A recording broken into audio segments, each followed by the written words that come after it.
자, 오늘은 지난번처럼 순서가 이제 그 이론 부분을 오전에 정리하고 오후에 문제를 푸는 그런 시간을 가지게 됩니다. 다만 이제 해야 될 분량이 좀 있어서 이론 부분을 조금 빠른 속도로 하도록 하겠습니다. 자, 우리 그 지난번에 이제 행정상 법률 관계라는 영역을 했었는데 거기서 이제 좀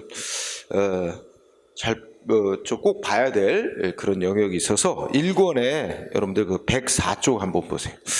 자, 이론서 1권에 104쪽. 그러면 이제 큰 제목이 제4절 행정법 관계의 내용이라고 그러겠죠. 여기서는 이제 뭐 얘기하냐면 국가하고 개인 사이에 서로 자기를 위해서 뭘 상대방한테 해달라고 요구할 수 있는 권리, 이 행정법 관계, 공법 관계에서 당사자인 국가하고 개인 사이에 서로 뭘 해달라고 요구하는 권리를 공법상의 권리 줄여서 공권이라 그래. 그런데 이제 우리의 관심사는 공권이 이제 국가로 대표되는 행정 주체가 개인에 대해서 요구하는 권리도 있지만 우리의 관심사는 개인이 국가에 대해서 요구하는 권리. 그래서 거기 페이지에 중간쯤에 보면 쌍거리 2번 개인적 공권이라고 나와 있죠. 이 부분이 이제 시험에 주로 쓰이는 부분이야. 그래서 개인적 공권이란 뭐냐 의의가 있는데 뭐 그거 갖고 특별하게 문제 삼을 건 없어. 읽어보면 뭐 사인이 그러든지 그냥 좁혀서 개인이 자기를 위해서 국가한테 일정한 자기에게 이익되는 뭘 해달라고 요구하는 권리를 그런 법적 법이 인정하고 있는 이익을 개인적 공권 이렇게 말한다. 그러면 여기서 하나 공부할 거 반사적 이익하고 구별 이렇게 여기 부분이 있어요. 그러니까 반사적 이익도 개인이 그러니까 국가의 활동으로 개인이 누리는 이익이다. 근데 개인이 국가의 활동으로 누리는 이익이 법에 의해 보장된 이익이 있고 법에 의해 보장돼 있지 않은 이익이 있다 이거야. 그래서 법이 개인의 이익을 위해서 국가가 뭘 해줘야 된다 이렇게 돼 있다면 법이 보장하고 있는 개인의 이익이지. 법이 보장하고 있는 우리가 보호라는 말을 쓰는데 법이 보호하고 있는 개인의 이익을 우리가 이제 개인 공권 권리라고 하는 거야. 근데 법은 개인을 위해서 뭘 해라 이렇게 돼 있지는 않고 사회 전체의 공익을 위해서 국가는 무슨 활동을 해라 이렇게 정해져 있어서 개인을 위해서 해줘야 될 의무는 없는데 사회 전체의 공익을 위해서 국가가 법이 정한 어떤 활동을 함으로 인해 개인이 어떤 사람은 그 국가의 활동으로 이익을 보는 경우도 있고 불이익을 보는 경우도 있을 수 있겠지. 그거는 이제 이익을 기준으로 보면 법이 보장하고 있는 이익이 아니거든. 그런 이익을 반사적으로 누리는 이익 이렇게 얘기해요. 그래서 여러분들 교재에 반사적 이익은 이제 동그라미 1번, 2번 이렇게 써, 그죠? 그러면 뭐가 차이가 있대? 그러니까 이제 여러분들 이 동그라미 1번을 해서 우리가 이제 조금 아까 캐치한 거 국가의 활동으로 인해서 개인이 누리는 이익은 권리로서의 이익도 있고 법이 보호하는 이익도 있다. 근데 권리로서의 이익이란 건 법이 보장하고 있는 이익을 말하는 거고 반사적 이익이란 건 법이 보호하고 있지 않은 이익이다. 이렇게 생각하면 되는 거야. 그래서 아주 쉬운 예로 여러분들 살고 있는 집 근처에 그 전철역이 놓인다. 전철이 놓이고 이렇게 되면 여러분들 집값 단가 모르는데 그거는 국가가 여러분들 개인을 위해서 여러분들 집 옆에 전철을 놔줘야 될 의무가 있는 건 아니잖아. 그치? 시민들 전체 사회 전체 공익을 위해서 뭔가 여러분들 집 근처로 전철을 놓는 것이 타당성이 있다. 그래가지고 공익적 목적으로 이렇게 노선을 정해갖고 건설을 하는 건데 그로 인해 운 좋게 여러분은 국가의 활동으로 인해 이익을 보는 거야. 그런 게 반사적 이익이지. 그러면 여기에 중요한 거는 동그라미 2번이지. 이제 공권, 즉 법이 보장하고 있는 이익, 공권하고 반사적으로 누리는 개인의 이익하고는 어떤 중요한 차이가 있느냐? 한마디로 말하면 법이 보호하고 있는 이익인지 아닌지가 차이가 있는 거야. 그래서 동그라미 2번에 뭐라고 돼 있어? 공권, 즉 공법 관계에서 개인이 국가에 대해서 갖는 권리는 법에 의해서 직접 보호되고 있는 이익이고, 반면에 저지 끝에 반사적 이익은 또 개인이 국가의 활동으로 얻는 이익이긴 한데 법에 의해 보장된 이익, 법이 보호하고 있는 이익을 누리는 건 아니야. 운 좋게 얻는 이익이야. 국가의 활동으로. 그렇기 때문에 우리나라 이제 법제도상 개인의 이익이 법에 의해 보호되고 있는 이익이다. 그런 권리인데 법이 보호하고 있는 이익을 국가의 활동으로 침해받은 자는 그건 이제 소송을 제기해서 시정받을 수 있고 또 피해 입은 거 손해배상 받을 수 있고 그러니까 법이 보호하고 있는 이익을 침해받은 자는 행정소송도 제기하고 민사소송으로 손해배상도 제기해서 피해 입은 걸 다 구제받을 수 있으나 반사적으로 누리는 이익은 그러한 이익은 운 좋게 누리던 이익이라 설령 국가의 활동으로 그 이익을 더 이상 누리지 못하게 됐다 해도 감수해야 되는 거지. 그래가지고 뭐 행정소송을 제기한다든지, 그러니까 법적으로 손해배상을 받는다든지 이렇게 법적으로 보호받는 이익이 아니기 때문에 법적으로 구제될 수 있는 이익이 아니라는 거지. 그래서 그 동그라미 2번이 바로 그게 이제 중요한 얘기입니다. 응? 반사적 이익과의 구별해서 그래서 실제 이제 국가의 활동으로 개인들이 자기들 이익 침해당했다고 소송을 한단 말이야. 그럼 법원이 뭐부터 심사하냐면 이 사람들이 법이 보장하고 있는, 법이 보호하고 있는 이익을 침해받았기 때문에 소송을 제기한 건지 그렇지 않은지 이것부터 심사해요. 그래서 개인들은 자기들이 법이 보호하는 이익을 침해당했다고 주장하지만 법원이 볼 때는 법에 의해 보호되고 있는 이익을 침해받은 게 아니다. 그러면 소송 안 받아줘요. 소송할 자격 없는 자가 소송했다 해가지고 소위 각하 판결을 내야 된단 말이야. 소위 그걸 우리가 행정법적으로 원고적 격이 인정되지 않는다. 응? 법이 보호하는 이익을 침해받은 게 아니다. 그래서 소송할 자격 없다. 감수해야 되는 거다. 이런 논리가 우리나라 법제도란 말이에요. 응? 그래서 이제 동그라미 2번이 그 얘기를 한 거고, 그 다음에 그렇다면 이렇게 개인의 이익이 법에 의해 보호되고 있는 이익이라서 침해받으면 국가의 활동으로 침해받으면 행정소송 제기하고 손해배상도 받을 수 있는 그 개인의 권리로서의 이익이냐, 법이 보장하고 있는 이익이냐 아니냐는 판단하는 기준, 그것이 인정되기 위해서는 첫 번째로 뭐가 있어야 된대? 응? 거기 성립요건 부분 중에 성립요건 첫째 뭐가 있어야 된대? 동그라미 1번 강행법규성 이런 얘기를 했죠? 예전 표현이 강행법규성, 예전 표현은 강행법규성, 강행법규라는 게 뭐뭐 해야 한다. 국가는 개인을 위해서 뭐뭐 해야 된다. 이게 의무로 정해져 있어요. 강제로 하도록 돼 있어야 된다는 뜻이야. 그래서 조금 근데 강행법규 그러면 이제 해야 한다는 이제 그런 규정으로 돼 있어야만 한다는데 우리나라는 좀 넓게 해서 재량할 수 있다 이렇게 된 경우도 어떤 때는 해줘야 될 의무가 있다고 보거든. 그렇기 때문에 좀 넓게 보면 괄호 속에 행정주체 즉 국가에게 일정한 활동을 해야 돼. 일정한 행위를 해야 될 의무가 존재해야 된다. 법적으로. 응? 그렇게 표현한단 말이야. 그래서 강행법규성 내지는 행정주체는 국가라고 생각하고 국가에게 일정한 행위를 해야 될 의무가 법적으로 있어야 된다. 응? 그게 첫 번째 요건이지. 그래서 말하자면 이걸 좀 쉬운 말로 하면 국가 측에게 어떤 일정한 의무가 있어야 돼. 뭐뭐 행동을 해, 어떤 행위를 해야 될 의무가 있어야 한다. 근데 이거 하나만 갖고 개인이 자기를 위해서 해달라고 요구할 권리가 있다고 아직은 하기가 일러. 왜냐하면 이 국가가 일정한 행동을 해야 될 의무가 무엇을 위한 의무인지를 또 따져봐야 돼. 응? 그래서 두 번째로 이 의무가 만약에 생각을 해보자. 이 의무가 오로지 공익만을 위한 거라. 사회 전체의 공익을 위해서 국가는 뭔 조치를 해야 된다. 그러면 개인을 위해서 해라고 돼 있는 건 아니니까 개인은 법이 보장하는 이익을 갖는 게 아니야. 그럴 때는 이 공익만을 위한 게 아니라 이것이 뭐야? 의무가 개인의 이익, 우리가 한자로 사익이라고 하지. 응? 개인의 이익, 개인의 이익을 사적인 이익, 그렇지? 사익을 개인의 구체적인 어떤 이익을 보호하기 위해서 사익 보호를 위한 의무, 이걸 이렇게 사익 보호성 이렇게 부른다고. 응? 사익을 공익만이 아니라 사익을 보호하기 위한 의무로 법이 인정하고 있어야 된다. 그럼 이 둘을 조합하면 법이 국가에게 일정한 의무를 부여하고 있고, 응? 그 의무가 공익만이 아니라 개인의 이익을 위해서도 해야 한다. 이렇게 돼 있어야 돼. 최소한. 응? 아니면 공익이 아니라 개인을 이익을 위해서 하라고 돼 있든지 공익뿐만 아니라 아울러 개인의 이익도 보호하기 위해서 하라고 돼 있다. 어쨌든 사익을 개인의 이익을 보호하기 위해서 부여된 의무를 해야 된다 하는 거죠. 그죠?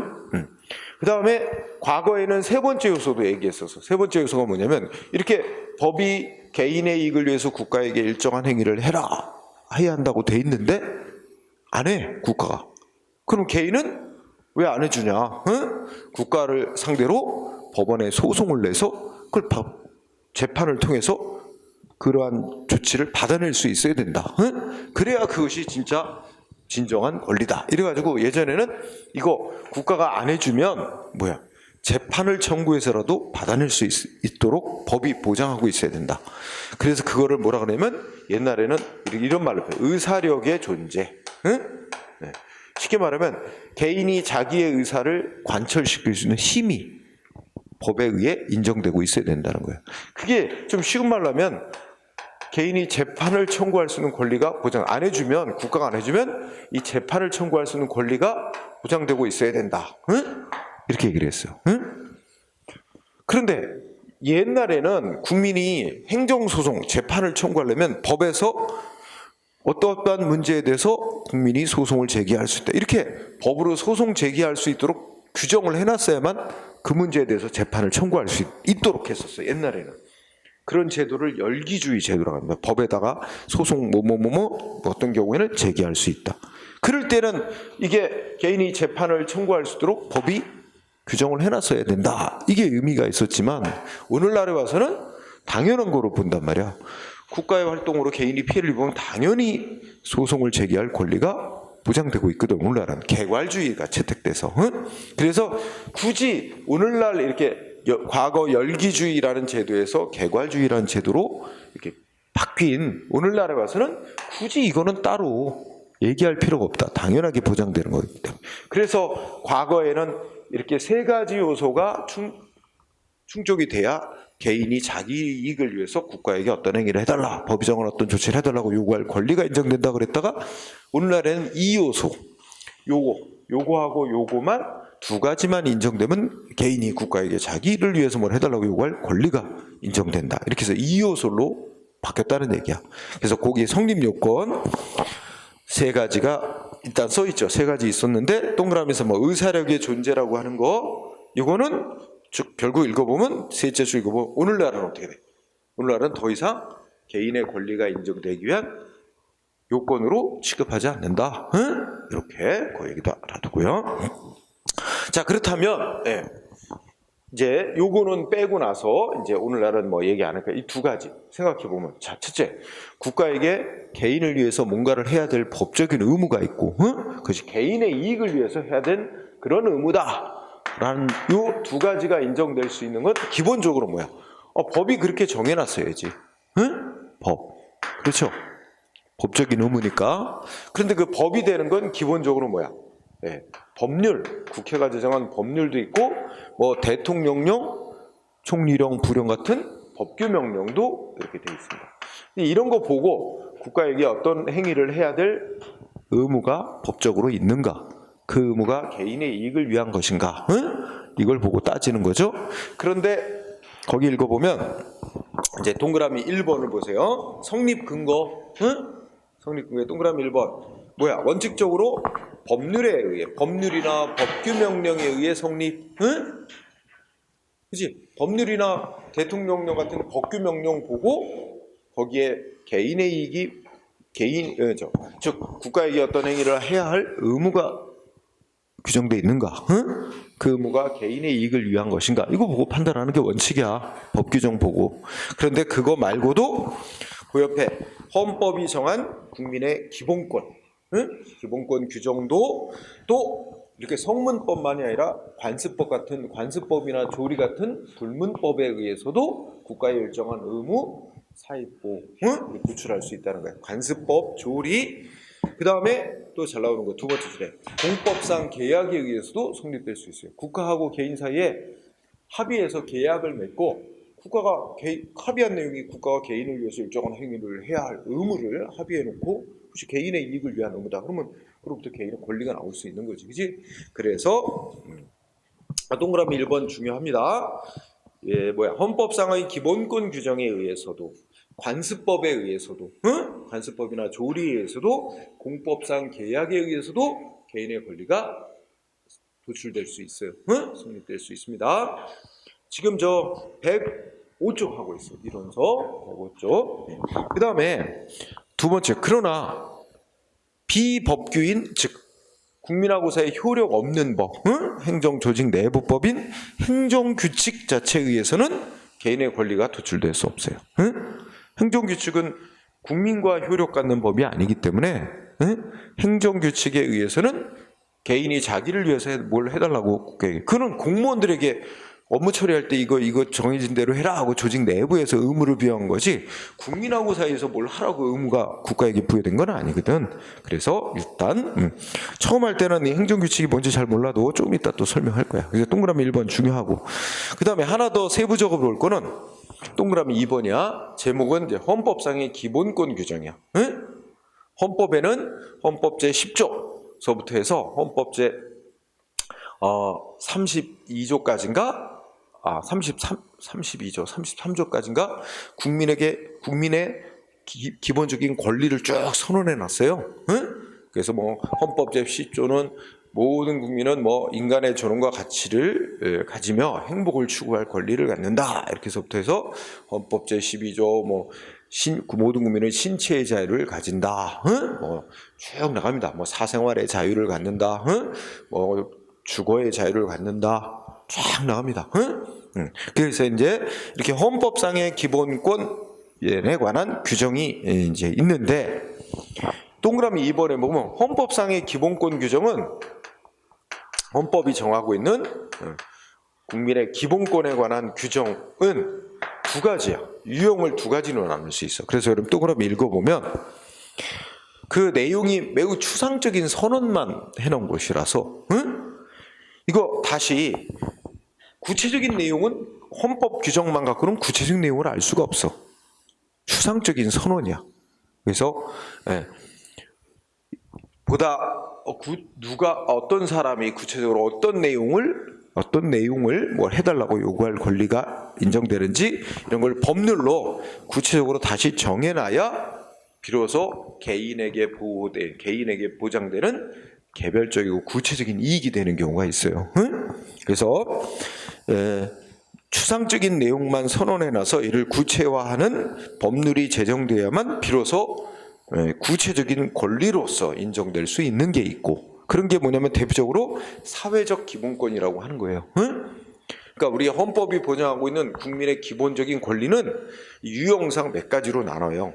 이게 자유권적 기본권이라 해서 국가로부터 방해받지 않을 권리, 방해나 간섭받지 않을 권리, 이걸 자유권이라 그래. 자유권적 기본권, 자유권. 뭐 신체의 자유, 그다음에 종교의 자유, 직업의 자유, 이런 것들이 있어요. 즉 국가로부터 간섭받지 않을 권리. 한편 여기에 나오는 이제 그 사회적 기본권이라고 하는 게 있죠. 두 번째, 사회적 기본권은 이제 생존권적 기본권이라고도 하는 것으로서 이거는 국가가 적극적으로 국민을 위해서 뭔가 이게 쉽게 말하면 이익을 주는 거예요. 인간다운 생활, 저도 최소한의 인간다운 생활을 할 수 있도록 국가가 뭔가를 제공해주고 뭔가를 만들어주고 이렇게 해야만 실현될 수 있는 개인의 권리를 우리가 사회적 기본권이라고 해요. 그런 거에 대표적인 예가 환경권, 그 다음에 무슨 교육받을 권리, 근로의 권리, 그런 것들이 있어요. 생존권적 기본권이라고, 사회적 기본권, 사회 보장을 받을 권리. 그래서 생계 곤란한 사람들 정부에게, 국가에게 생계 보호 요구할 수 있는 권리, 이런 것들이 이제 사회적 기본권에 속해요. 연금 받을 권리라든지. 그래서 거기 동그라미 2번을 보면 헌법상 기본권 규정을 크게 둘로 나눈 거죠. 내용이 매우 추상적이어서 이를 구체화하는 법률이 제정되어야만 비로소 구체적인 내용을 갖는 권리가 될 수 있는 경우. 그래서 이거 나누면 먼저 교재에 쓴 내용은 사회적 기본권이라고 분류되는 권리가 있고, 그 다음에 자유권적 기본권이라고 분류되는 권리, 이렇게 크게 둘로 나눴죠. 근데 자유권에 속하는 기본권은 그런 법률로 그 내용을 구체화할 필요가 없어. 대표적으로 뭐 모든 국민은 신체의 자유를 갖는다 그러면 신체의 자유가 뭐다? 어떤 사람이 어떤 신체의 자유를 갖는다? 이걸 법률로 정해놓는다는 게 무의미한 거예요. 신체의 자유는 누구나 다 당연하게 아는 거 아니야? 응? 손과 발, 눈동자 뭐 자유롭게 움직일 수 있는 그런 신체의 자유란 손과 발이나 눈동자를 자유롭게 움직일 수 있는 권리다. 이런 걸 써놓을 필요가 없잖아. 당연한 거 아니야. 그지? 바로 그런 게 자유권적 기본권이라는 거예요. 응? 그래서 이거는 헌법 규정 자체만으로도 구체적인 내용을 담고 있다. 응? 그래서 이게 국가에 의해서 이게 개인이 그러한 신체의 자유 같은 걸 침해받으면 바로 기본권 즉 권리를 침해당했다 해서 바로 소송을 제기해서 구제받을 수 있는 거로 보는 거야. 그런데 사회적 기본권으로서 뭐 연금 받을 권리라든지 또 무슨 뭐 환경권이라든지 이런 거는 구체적인 내용은 헌법에 없어요. 없고 법률로 그 내용을 구체적으로 정해놔야 비로소 어떤 구체적인 이익이 되는 거예요. 법이 보호하는 이익이 돼서. 그래서 개인은 이런 경우는 헌법상의 뭐 예를 들어 대표적인 게 환경권 같은 건데 환경권은 모든 국민은 건강하고 쾌적한 환경에 생활할 권리를 가진다 이렇게 돼 있어. 그렇지? 그런데 거기서 건강하고 쾌적한 생활에서 건강하고 쾌적한 환경에서 생활할 권리라고 하는 게 매우 추상적이야. 사람마다 건강하고 쾌적한 그 환경이라는 건 다 달라. 너무 달라. 그러니까 그거에 대해서 사회적 합의를 해서 법률로 국회가 법률로 소음은 어느 정도 이하여야 되고 뭐 먼지 농도는 어느 정도 이해해야 되고 수질은 어느 정도 기준 이해해야 된다. 뭐 이런 게 정해져야 그것이 사회적으로 합의된 어떤 환경권이 되는 거지. 그지 뭐 개인마다 민감한 정도가 다르니까 나는 요만큼만 소음이 있어도 나는 못 견뎌. 그러면 자기 환경권 침해한다. 그럼 이게 개인마다 너무 차이가 다르니까 이게 문제가 있잖아. 그죠? 그래서 국회가 법률로 이 정도는 돼야, 이 정도를 넘으면 안 된다 하는 어떤 그 기준치를 정해놔야 비로소 그것이 구체적인 환경 기준이 설정돼야 개인에게 보호되는 구체적인 환경 이익으로 인정이 되는 거예요. 이런 논리거든. 그래서 이렇게 둘로 나눠서 이 사회적 기본권은 헌법 규정만으로는 이 말하면 헌법이 뭐 이렇게 무슨 국민은 이런 저 환경권을 가진다 뭐 그 저 교육받을 권리를 갖는다. 헌법은 단순해. 모든 국민은 교육받을 권리를 갖는다. 무슨 교육을 어떻게 어느 교육까지 받을 수 있는 권리가 있는지 그지 뭐 등등 이 헌법 규정만으로는 이거 실현할 수 없어요. 개인의 이익을 법률에 의해서 그 내용이 구체적으로 정해져야 비로소 법이 보호하는 개인의 이익이 돼서 개인은 그때에서야 비로소 법이 국가에 의해서 뭔가 법이 보장하는 이익을 침해당했을 때 소송이 가능한. 근데 자유권적 기본권은 헌법 규정 그 자체만으로도 구체적인 내용을 담고 있는 거야. 그래서 그 헌법 규정만으로도 자기 법이 보호하는 구체적인 이익이기 때문에 국가의 활동에 의해서 개인의 이익이 침해됐다 그러면 바로 헌법상 권리 침해당했다 해서 소송이 바로 가능한 거야. 그 얘기를 쓰고자 하는. 그래서 여러분한테 강조하고 싶은 건 헌법상의 기본권 규정이 다 동일한 게 아니라 두 가지 유형으로 나눈다.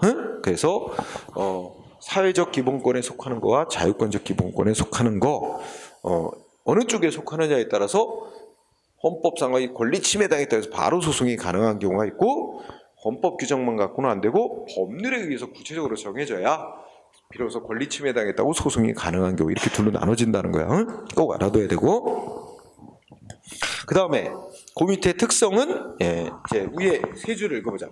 개인이 국가에 대해서 가지는 어떤 행정법상의 권리는 개인의 이익만을 위해서 인정하는 게 아니라 많은 경우 사회 전체 공동체의 공익을 위해서도 인정되는 그런 성격이기 때문에 인정되는 것으로서 일신전속적인 성격, 오로지 특정 개인에게만 인정되는 권리, 특정한 요건에 해당되는 사람에게만 인정되는 권리거나 권리이자 의무로서의 성격을 갖는 경우가 많다. 그죠? 그래서 동그라미 1번 여기서 한 2개 정도. 그지?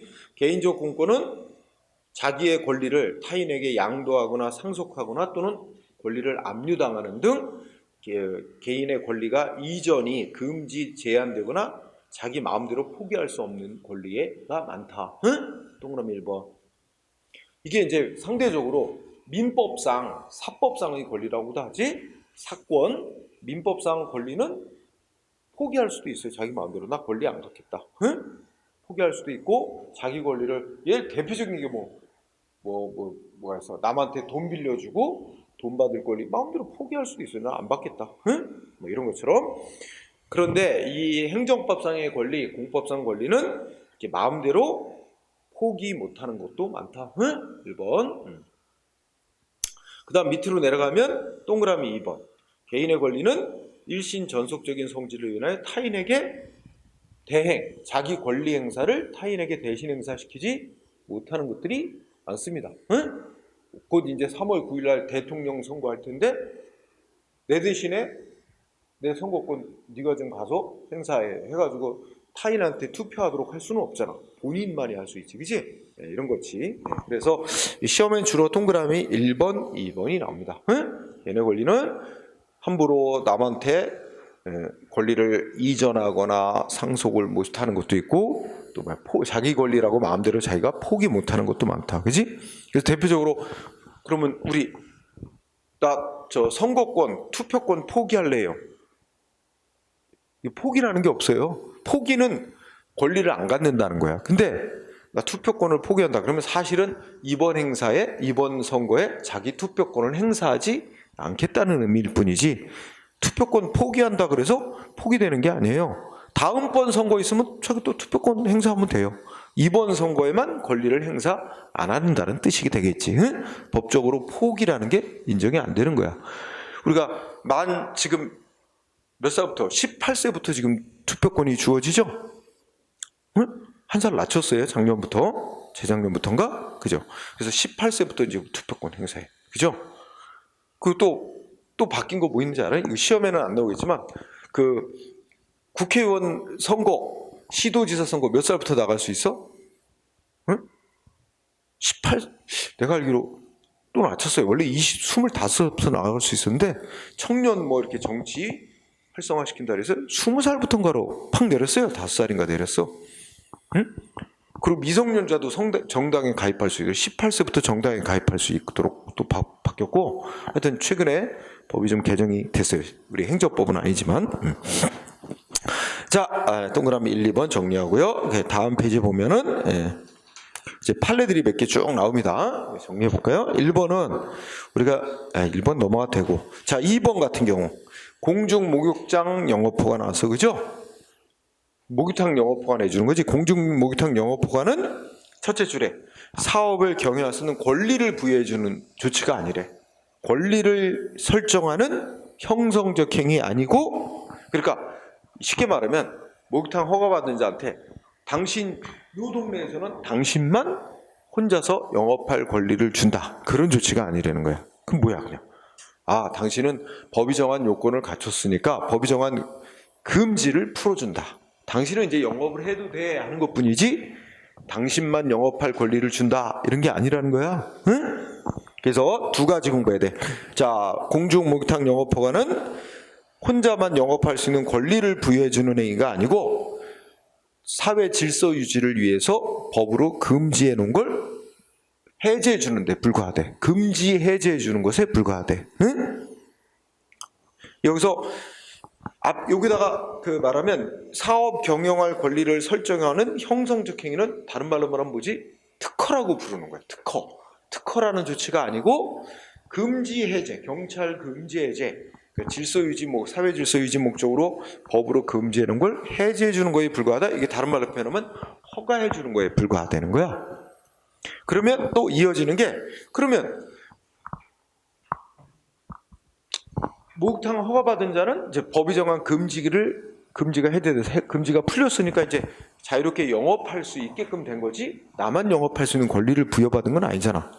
그러니까 국가가 다른 사람도 요건 갖췄다고 또 근처에다 목욕탕 영업허가를 또 내줬어. 그랬더니 기존에 목욕탕 영업허가 아니 이 동네에 목욕탕 하나만 있어도 충분한데 왜 또 옆에다 새로 목욕탕 허가를 또 내주냐? 나 이 침해 아니야? 소송을 냈는데 소송할 자격이 없다는 거야. 응? 그 논리는 어떻게 된 거야? 그럼 기존의 목욕탕 영업허가 받아 영업해 오던 자는 뭐야?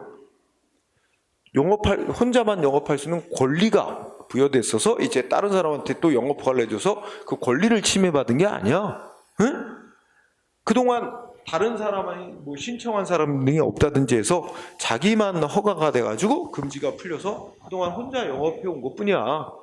근데 누가 또 신청이 들어와서 행정위원회 심사에서 요건 갖췄네 하고 또 허가를 내줌으로써 그동안 혼자서 영업하면서 누려왔던 이익을 침해당하게 됐다 하더라도 그거는 반사적으로 국가가 다른 사람에게 허가를 내주지 그동안 신청한 사람이 없다든지 해서 허가를 내주지 않음으로 인해서 그동안 반사적으로 누려왔던 이익을 침해받는 거에 불과하다. 그럼 우리가 아까 배운 논리 권리, 법이 보호하는 이익을 침해받은 자만 구제받기 위해 소송할 자격이 있잖아. 근데 이거는 법이 보호하는 이익을 침해받은 게 아니고 그래서 거기 무슨 말 나와?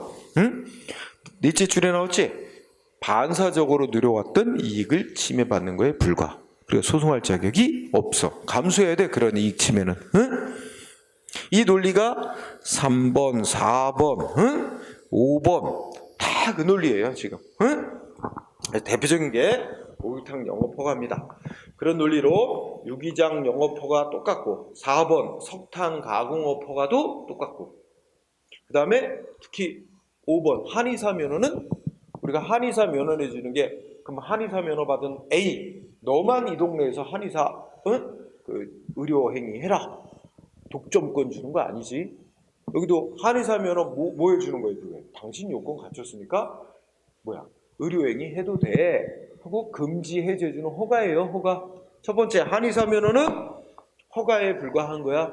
특허가 아닙니다. 그러면 아까 목욕탕 영업허가랑 똑같이 어떤 사람이 한의사 면허를 받아서 그 동네에서 한의사 면허 했는데 그 옆에다가 또 신규 한의사 면허를 또 내주면 기존의 업자는 감수해야 되는 거지. 왜 신규 면허를 또 내줘가지고 자기 이익 침해하는 이거 못 싸우는 거랑 똑같아요.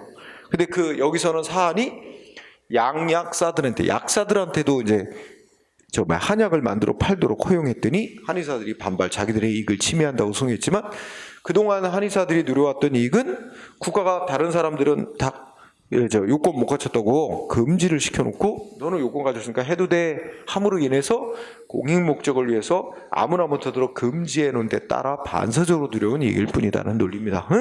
그래서 지금 다 같은 논리가 돼요. 그래서 기존의 한의사가 약사들한테 국가에서 한약을 만들어 팔도록 허용한 조치에 대해서 한의사들이 자기들의 이익을 침해하는 조치라고 즉 자기들의 권리를 침해한다고 소송할 자격이 없다는 겁니다. 반사적 이익 누려온 데 불과하니까 감수해야 된다. 그런 이치가 쭉 나와 있습니다. 6번도 자 여러분 상수원 보호구역으로 지정을 해서 상수원 보호구역의 그 수지를 일정한 법이 정한 기준으로 유지하도록 하는 목적은 어디에 있대? 그 수도법의 목적은? 목적은 어떻게 돼? 첫째 끝에 상수원 확보와 수질 보전이 목적이래요. 그게 공익이야. 오로지 뭐만 목적으로 하는 거래? 공익. 그러니까 이런 공익을 목적으로 상수원 보호구역을 지정해서 수질을 유지시켜 왔는데 그럼으로 인해서 그 주변에서 거기에서 끌어올려진 물로 수돗물 공급받아온 지역 주민들의 이익은 공익 목적에 따른 반사적으로 누려온 이익, 그죠? 그러므로 이제 상수원 보호구역을 딴 데로 옮긴다 이러니까 주민들이 반발하고 소송했는데 감수해야 되는 거지 소송으로 다툴 법이 보호하는 이익은 침해받은 게 아니다.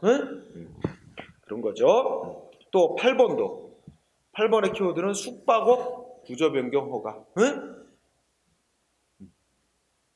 원래 출발점이 숙박업 허가입니다. 근데 기존 업자들이 다른 업자한테 뭐 신규 숙박업 허가를 내준다든지 그에 대해서 소송으로 싸울 자격이 없다는 논리와 똑같은 거예요. 자, 그 다음에 10번도 공부해야 돼. 10번. 자, 10번은 자 이렇게 생각해봐. 여러분 동네에 여러분이 자주 다니는 도로가 있어. 근데 어느 날 또 도로를 없앤대. 도로 폐지시킨대. 응? 그럼 여러분 도로 폐지하는 조치로 인해 도로 이용하던 이익 침해됐다 이래가지고 소송으로 싸울 자가 있을까 없을까? 두 가지 경우로 나눠져요. 응? 그래서 넷째 줄에 굵은 글씨 써놨지? 일반적인 시민 생활, 그러니까 일반적인 시민 생활에 있어서 도로를 이용하는 건 뭐 산책로로 이용한다든지 출근로로 이용한다든지 그런 거지. 일반적인 시민 생활에 있어서 도로를 일반적 시민 생활에 있어서만 도로를 이용해 온 사람은 도로 용도 폐지하는 정부 조치에 대해서 소송으로 다툴 자격 없대요. 응? 왜냐면 국가가 자유롭게 도로를 이용하도록 공익 목적상 제공했는 데 따라 반사적으로 도로를 이용하는 이익을 누려온 데 불과하다. 응? 그래서 이제 반사적으로 누려오는 이익을 침해받는 거에 불과하니까 감수해야지 소송으로 싸울 자격이 없다는 논리예요. 응? 그러나 밑에 세 번째 줄, 그죠? 도로 용도 폐지하는 조치에 관해서 직접적 이해관계를 갖는 사람 있죠? 직접적 이해관계를 갖는 사람이 누구냐면 그 위에 문제 보면 그 특정 개인의 생활에 개별성이 강한 직접적이고 구체적인 이익을 부여하고 있는 경우 뭐 이러면 설명이 나와요. 그러니까 요거는 도로가에 붙어 사는 사람 있지? 응? 도로가 있으면 이 도로가에 이렇게 붙어 사는 이 사람은 이 도로 없어지면 나갈 길이 없어진다든지, 그지? 이 도로가 아니면 일상생활이 불가능한, 응? 이런 사람은 이게 이 도로, 우리가 이제 줄여서 도로 인접 주민이라고 합니다. 도로 인접 주민. 응? 도로에 인접해서 사는 주민은 그 도로가 없어지면 일상생활이 거의 불가능할 정도가 된다. 그러면 도로 폐지하는 것에 의해서 자기들의 어떤 법적인 이익이 침해된다고 소송할 자격이 있다는 거야. 응? 그래서 이제 도로 폐지시키는 거에 대해서 도로를 어떻게 이용해 오던 사람이냐에 따라서 이게 뭐야? 도로 폐지시키는 조치를 갖고 소송으로 다 싸울 수 있는 자격이 인정되는 사람이 있고 그렇지 않은 사람이 있고 이렇다는 얘기죠. 응? 자, 그 다음에 11번, 12번, 13번, 네. 11번, 12번, 13번 한 대 묶으면 다 이게 뭐가 관련되면 제주도의 강정마을이라고 저 이명박 정부 때 거기에 해군기지 건설하는 사업과 관련해서 거기가 원래 제주도에 여기가 이게 해안가가 있는데 여기가 아주 굉장히 환경 보존이 엄격하게 환경 보존 절대 여기나 보면 11번에 보면 절대 보존 지역이라고 지정이 돼 있어서 환경을 오염시키는 어떤 개발 행위 다 절대 금지되던 지역이야. 근데 여기다가 이제 여기 무슨 저 해군기지 건설하려고 여기를 환경 보존 등급을 낮춘 거야. 개발이 허용되는 것으로. 응? 그랬더니 이제 11, 12, 13번처럼 다 이제 소송으로 다퉜어요. 지역 주민들이. 응? 그런데 정부에서 여기를 절대 보존 지역 이렇게 지정해갖고 환경 보존을 아주 강하게 해가지고 지역 주민들이 그동안 어떤 쾌적한 환경에서 생활을 누려온 이익은 공익을 위해서 이렇게 절대 보존 구역으로 지정을 해놓음으로써 환경 보존이 잘 되고 그로 인해 반사적으로 주민들이 누려온 이익이다. 응? 그러니까 반사적으로 누려온 이익이 침해된다고 해서 감수해야 되는 거지 소송으로 싸울 자격이 없다. 그런 논리입니다. 응? 그래서 11번에 절대 보존 지역으로 지정해 놓고 그 개발을 못하게 함으로써 지역 주민들이 이 주거 및 생활 환경상 누려왔던 이익은 뭐라고? 반사적 이익. 응? 마찬가지로 12번 여기는 순영원이 키워드예요. 12번은 순영원이 환경이익 침해당했다고 소송을 했어요. 근데 순영원 같은 단체는 환경상의 이익을 누리는 자가 아니에요. 사람이 아니기 때문에 그 환경상의 이익이라는 법이 보호하는 이익을 침해받는 자가 아니니까 소송할 자격이 없다. 그래서 순영원의 키워드. 그 다음에 13번도 똑같아요. 11번하고 같은 논리라고 생각하면 돼요. 예. 자, 그 다음에 좀 넘어갑시다. 그 다음에 뒤에 가면 15번. 예. 자, 15번의 키워드는 5째 줄, 6줄 끝에. 자, 사증 발급 거부. 응? 누구한테? 사증이 뭐야? 우리나라에 외국인이 입국하려면, 대한민국에 들어오려면 비자, 우리나라 정부로부터 입국 비자를 발급받아야 돼요. 응? 우리가 보통 비자라고 많이 일상생활에 쓰죠. 입국 비자라고. 사증 발급을 거부당한 외국인. 응? 이게 키워드예요. 중간에. 자, 결론. 이 외국인이 특히 중국 동포였는데 외국인이 우리나라에 들어오겠다고 법무부 장관한테 입국 비자 발급을 신청했어. 근데 거부했어. 그래서 소송을 냈어. 소송할 자격이 있다 없다? 없다는 거야. 응? 즉 외국인은 우리나라에 입국할 권리가 없어요. 응? 그 나라의 어떤 정책에 의해서 허용이 될 뿐이지 권리가 있는 게 아니야. 우리가 미국에 입국할 권리가 있는 건 아니에요. 응? 자, 그런 것처럼 그래서 우리나라에 입국하기도 사증 발급을 신청했는데 거부당한 외국인은 결국 어떻게 돼? 응? 그 마지막 끝에 있죠. 응? 마지막 밑에 줄 맨 마지막 외국인한테는 사증 발급 거부한 처분 취소해달라고 소송할 이익이 인정 안 된다. 응? 이게 핵심이죠. 자, 그 다음에 자, 밑으로 내려가서 이번에는 2번을 보세요. 판례 2번. 2번 읽어볼까요? 자, 제소기간, 즉 행정소송 제기할 수 있는 기간이 이미 경과하여 불가증력이 생긴 처분이래요. 응? 자, 그러니까 키워드는 불가증력이 생긴 처분이야. 불가증력이 생긴 처분이라는 얘기는 이제 소송 못해요. 그러니까 법원에다가 이 조치 잘못된 거니까 취소해서 없애달라 소송 제기할 수 없어요. 취소나 변경해달라고. 그런데 이 사람은 어디다 신청? 그러니까 법원에다가 소송을 제기할 수는 없게 됐어. 취소나 변경해달라고 기간 지나서. 그러니까 이 사람이 눈길을 어디로 돌렸어? 자기한테 조치를 한 행정기관에게 돌린 거야. 예를 들어, 자, 시장이 나한테 영업정지 시켰는데 이미 영업정지 받고 90일이 지났어. 그럼 법원에다가 취소나 변경해달라고 소송 못하게 됐어. 기간이 지나서. 그러니까 나한테 영업정지를 한 시장한테 찾아가서 야, 이거 잘못된 영업정지 아니냐, 이거 취소해달라, 변경해달라 이렇게 요구할 권리가 있느냐? 없다는 거예요, 원칙적으로. 응? 자, 불가증력이 생긴 행정처분, 그리고 핵심. 셋째 끝에 그 행정처분 변경해달라고 청구할 신청권이 있다고 할 수 없다. 없다는 거죠? 누구한테? 행정기관에게. 응? 원칙적으로 없다는 겁니다. 응?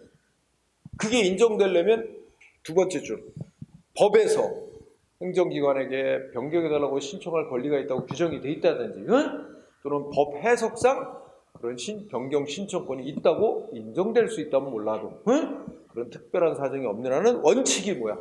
행정기관에게 변경해달라고 요구할 신청권이 없다는 얘기가 돼요. 그러면 변경해달라고 요구할 신청권이 없는 사람이 변경해달라고 신청을 했더니 시장이 거부.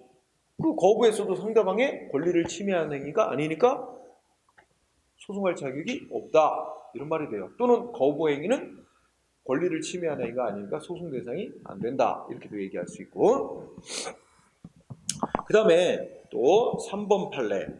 자, 서울시에서 철거민 시형 아파트 무슨 분양 개선 지침이라고 정했대. 응? 자, 요게 이제 제목이죠. 근데 어떤 그 철거민이 나 그 지침에서 정한 요건에 해당되니까 나한테 시형 아파트 분양해달라 하고 요구를 했는데 거부당했어. 응? 그러니까 자기 권리 침해당했다고 소송을 냈는데 이 판례의 핵심은 이 서울시가 정한 이 지침 있지? 지침의 성격이 뭐야? 지침은 시민하고 사이에 효력 갖는 법이 아니래.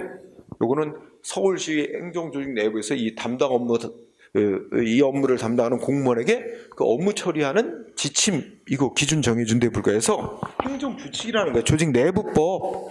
응? 그래서 넷째 줄에 보면 서울특별시 내부에 있어서 행정지침에 불과하다 그러지. 이걸 좀 다른 말로 바꾸면 행정조직 내부법을 행정규칙이라고 부른단 말이야.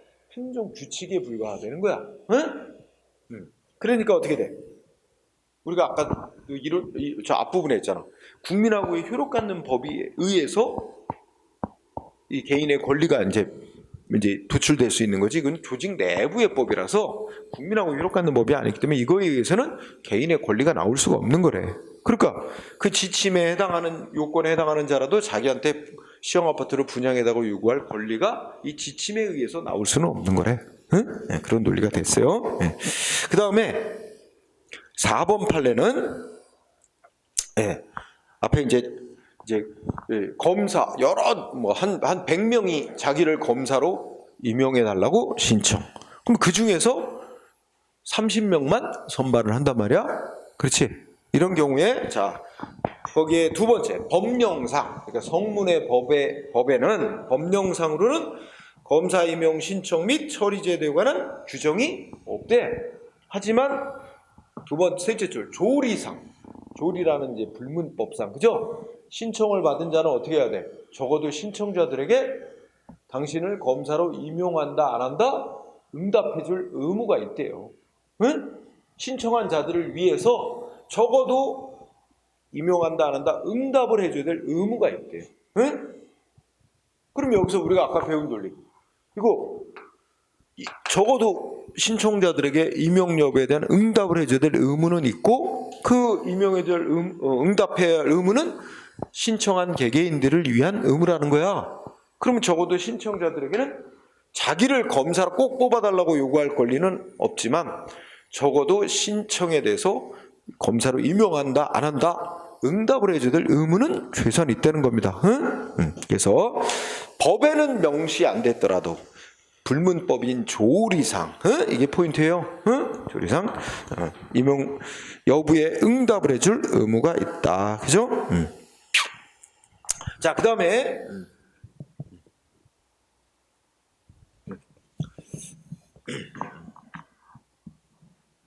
자 6번 6번 판례는 첫째 줄 공무원에게 부과된 직무상 의무 내용, 이게 키워드입니다.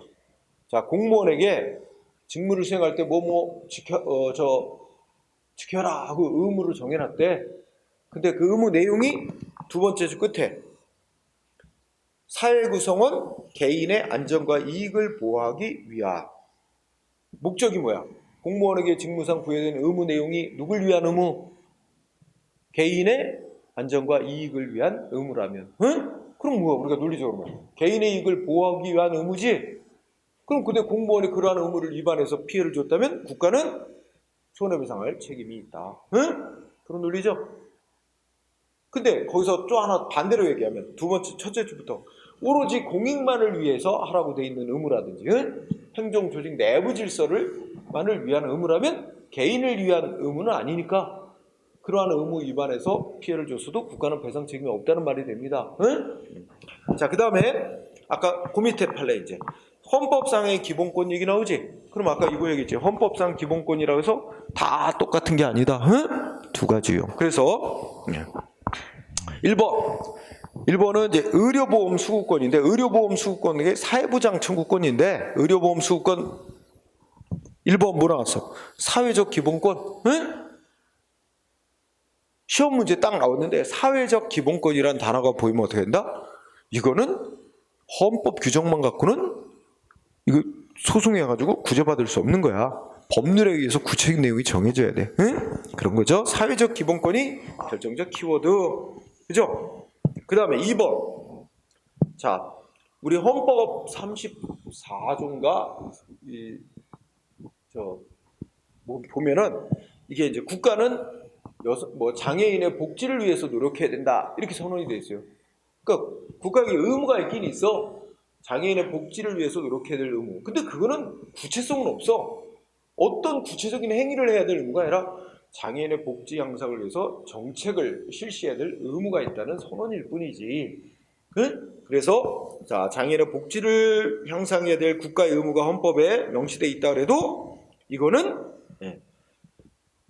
이제 읽어보자. 셋째 줄 두 번째 줄 끝에 장애인을 위한 저상버스 도입과 같은 구체적인 국가의 의무를 그로부터 도출할 수는 없는 거래. 그러니까 어떤 장애인 단체가 장애인이나 개인이나 장애인 단체가 야, 헌법에는 국가는 장애를 위해서 무슨 복지를 향상시킬 의무가 있으니까 이 저상버스라고 알지? 버스 타고 내릴 때 그 문턱 낮은 버스 있잖아. 그거를 도입해라. 그거 안 한 거 자기들의 권리를 침해한다고 소송할 수는 없는 거야. 그래서 마지막 줄에도 써놨네. 장애인을 위하여 저상버스를 도입한다는 내용의 구체적인 의무가 이 장애인 복지를 향상시켜야 한다고 헌법이 정한 그런 헌법 규정으로부터 바로 도출되는 건 아니다. 그 다음에 3번 근로의 권리. 키워드가 근로의 권리. 근로의 권리도 사회적 기본권에 속하는 거야. 그러면 어떻게 돼? 다 논리 똑같이 법률에 의해서 구체적으로 정해져야지. 그래서 근로의 권리. 근로의 권리는 그 옆에 뭐래? 사회적 기본권. 그러면 법률에 의해서 그 내용이 구체적으로 정해져야 비로소 개인이 뭐 그 법률이 정한 어떤 구체적인 내용을 자기한테 해달라고 요구할 수 있는 거지. 헌법상 모든 국민은 근로의 권리가 있다. 이 한 줄 갖고 자기를 위해서 뭐 일자리를 달라고 요구하거나 처지 끝에 그지? 국가에 대해서 직접 일자리를 달라고 청구하거나 일자리 대신에 생계비 달라고 청구할 수 있는 권리가 나오는 건 아니다. 그리고 넷째 줄 끝에 근로자가 퇴직급여, 퇴직금 청구할 수 있는 권리도 헌법상 바로 도출되는 게 아니다. 다 시험에 쓰입니다. 그 다음에 4번도 뭐 나왔어? 공무원 연금 수급권 나왔지? 이것도 사회적 기본권 똑같은 논리예요. 그 다음에 5번은 그게 환경권이야. 환경권. 첫째 끝에 건강하고 쾌적한 환경에 생활할 권리, 즉 환경권. 헌법상의 이 환경권 선언 규정만 갖고는 구체적인 내용이 없다. 법률에 의해서 구체적인 내용이 정해져야 비로소 환경권 침해를 주장할 수 있는 거라는 얘기입니다. 그런 얘기죠. 그리고 그래서 넷째 그때 법이 정한 환경영향 평가 대상 지역 밖에 거주하는 주민은 뭐 헌법이 정한 환경권 이 규정만 가지고 환경권 침해를 이유로 정부에 무슨 개발 조치 못하게 막아달라 이런 소송 제기할 자격이 인정 안 된다는 겁니다. 자, 그래서 그런 얘기가 나오고 그 다음에 또 거기까지가 주로 시험 나오고 그지? 그 다음에 다음 페이지 그 개인적 공권의 특성 부분이 있어요. 개인적 공권의 특성을 보면 1번 국가유공자와 유족으로 등록되어 보상금을 받고 각종 국가로부터 보호받을 수 있는 권리는 뭐야? 일신 전속적인 성질의 권리다. 따라서 상속될 수가 없다. 이거 하나 하고 그 다음에 2번 2번 공부하세요. 2번. 자, 2번은 행정소송에 있어서 소권 이게 제목이죠. 그러니까 행정소송을 제기할 수 있는 권리를 말하는 거예요. 행정소송을 제기할 수 있는 권리는 첫째 끝에 어떻게 돼? 당사자 간의 합의로 소송 제기할 수 있는 행정소송 제기할 수 있는 권리 나 포기하겠다. 포기할 수 있는 거래 아니래. 포기할 수 없대요. 포기가 허용될 수 없는 권리래. 그래서 포기한다고 각서 써도 무효래요. 행정소송을 제기할 권리는 포기할 수 없는 권리. 설령 국가하고 행정소송 제기할 수 있는 권리 포기한다고 각서 써도 무효. 1번, 2번 정도만 정확히 알아두길 바랍니다. 자, 그 다음에 115쪽에 공권, 공의무의 승계 이렇게 돼 있는데 여기서는 다음 페이지 112쪽 보세요. 자, 명시적 규정이 없는 경우라고 표 중에 거기 하나 체크하세요. 뭐라고 하냐면 우리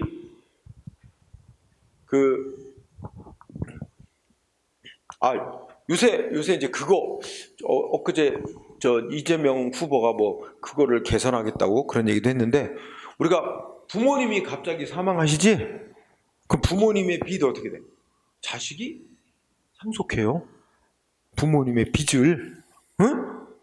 그런데 이제 이거를 상속을 안 받겠다고 상속을 포기하거나 뭐 그 부모님으로부터 상속받은 재산 범위 안에서만 빚을 갚겠다 이렇게 이제 신청하는 제도가 있어요. 그 제도를 잘 모르고 기간이 지나버리면 부모님 빚을 그대로 떠안는 거야. 그런 경우들이 이제 황당한 일들이 있지. 뭐냐면 저번에 뉴스 보면 부모님이 갑자기 뭐 교통사고로 사망. 7살짜리 애가 부모의 억대 빚을 떠안았어. 응? 황당하지? 이런 일. 그래서 이런 거에 좀 제도 개선이 필요하다. 그래서 그걸 개선하겠다. 뭐 이런 공약도 내놓고 하던데. 자, 어쨌든 이렇게 개인과 국가 사이에 개인이 국가에 대해서 갖는 권리나 국가에 대한 의무 이거 상속 이게 이전되느냐 상속이 이전되느냐 하는 문제와 관련해서 자 명시적 규정이 없는 경우에 보면 일신 전속적 성질의 권리나 의무는 이제 대인적 성질이라고 그러죠. 일신 전속적 성질 즉 대인적 성질.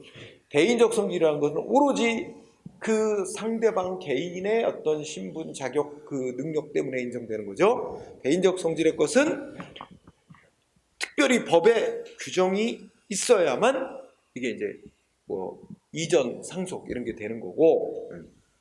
그러나 더 중요한 건 두 번째 끝에 대물적 성질을 갖는 거. 이거는 그 사람, 그 상대방 사람의 자격, 능력, 신분 이런 건 안 따지는 거거든. 대물적 성질의 경우는 법이 특별히 무슨 뭐 승계를 규정하고 있지 않아도 당연하게 이전 승계가 된답니다. 권리 의무가. 자, 관련해서 1번 두 번째 끝에 살림을 무단으로 형질변경하여 원상회복 명령을 받은 자의 복구 의무 있지? 응? 원상 복구해야 될 의무. 응? 이건 어떻게 된대? 승계된대 안 된대? 그러니까 A라는 사람이 자기 산을 갖고 있는데 이거 허가도 안 받고 산 막 나무 베고 다 파헤쳤어. 적발. 응? 그런데 아직 적발되고 원상복구 명령 내리기 전에 이 사람 사망했어. 근데 그 산 자식이 상속받았어. 그럼 자식에게 그 돌아가신 부모가 산 무단으로 막 산 파헤쳤다 해가지고 원상복구했다는 의무 자식에게 의무 부과할 수 있다는 거야 없다는 거야? 할 수 있다는 거예요. 응? 살림 원상복구 의무는 성질이 뭐래? 응? 셋째 줄에 보니까 타인이 대신하여 행할 수 있는 성질의 의무로서 그죠? 어쩌고저쩌고 해서 결론은 뭐야? 응? 상속인에게 상속인은 복구 의무를 이어받는데 승계한대. 그러니까 행정기관은 그 상속인에게 원상복구 의무 부과할 수 있다는 결론이죠. 1번도 시험에 쓰이고. 자, 2번 다시 시험에 쓰입니다. 2번은 나중에도 또 뒤에 나오지만 과징금을 납부해야 될 의무를 줄여서 납부 의무를 채무라고 표현했어요. 과징금 부과받은 자가 과징금 납부해야 될 의무는 자 어떻게 돼? 결론이 뭐야? 승계된다 안 된다? 응? 과징금 채무는 승계된다. 승계되니까 뭐야? 이거는 오로지 부과받은 자 본인에게만 속하는 일신 전속적 성질의 의무가 아니래. 타인이 대신해서 행할 수 있는 성질. 그래서 과징금 채무는 대신 납부가 가능한 의무. 과징금을 부과받은 자가 납부를 안 하고 사망하면 그 상속인에게 납부해야 될 의무가 승계됩니다. 과징금 승계돼요? 응? 그 다음에 이와 꼭 대비시켜서 공부해야 될 게 5번이요. 5번. 응? 5번은 뭐 나왔어요? 이행강제금 부과받은 자가 납부해야 될 의무 있지? 이행강제금 납부 의무는 일신 전속적. 그러면 어떻게 돼? 부과받은 자만이 납부할 의무가 있는 거야. 응? 그 납부 안 하고 사망한다고 해서 상속인에게 그 의무가 내야 될 의무가 승계되는 거 아니에요. 자, 과징금하고 이행강제금은 꼭 구별해 두세요. 공부하고요. 그 다음에 7번 보세요. 자, 7번 보면 넷째 끝에 자 개인 택시 운송사업, 그러니까 개인 택시 면허 받은 자, 그지? 그러면 A가 개인 택시 면허를 받았다가 B한테 개인 택시 면허를 넘겼어요. 응? 팔았어. 그런데 이제 B한테로 개인 택시 면허가 넘어갔는데 넘어간 뒤에도 양도양수가 되고 난 이후에도 A에게 그 전 양도인에게 개인 택시 면허 취소시킬 사유가 있었다면 B에게 개인 택시 면허가 넘어간 뒤에도 A의 위반을 이유로 B에게 넘어간 개인 택시 면허를 취소할 수 있대요. 응? 그게 핵심이야. 그래서 읽어봐. 개인 택시 운송 사업을 양수한 사람은 양도인의 지위를 그대로 승계하는 것이기 때문에 행정청은 양도 양수에 대해서 인가를 해주고 난 뒤에도 양도 양수가 있기 이전에 있었던 양도인에 대한 면허 취소 사유가 있었다면 양도인에 대한 면허 취소 사유가 있었다는 이유를 들어 이미 양수인에게 넘어간 뭐야? 개인택시 면허를 취소할 수 있다. 응? 이것도 시험에 쓰이고. 자, 시험에다 판례 위주로 나옵니다. 응? 자, 그래서 아이고 첫 번째는 이 정도 하고 좀 쉬는 시간을 가졌다가 이제 또 중요한 논점인데 아직 건너뛰었던 부분들을 이어가도록 합시다. 자, 쉬는 시간 갖고 진행을 해요.